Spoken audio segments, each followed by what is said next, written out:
म पढिरहन्छु नपरोस् आवश्यक शब्द कहिले पनि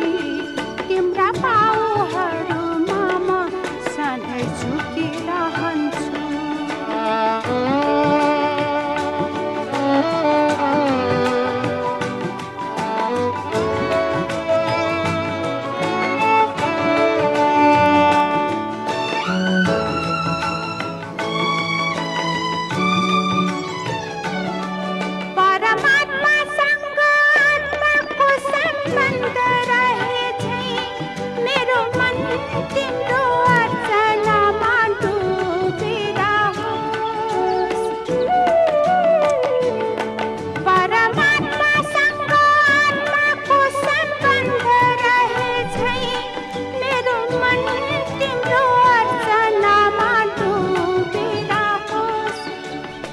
क्या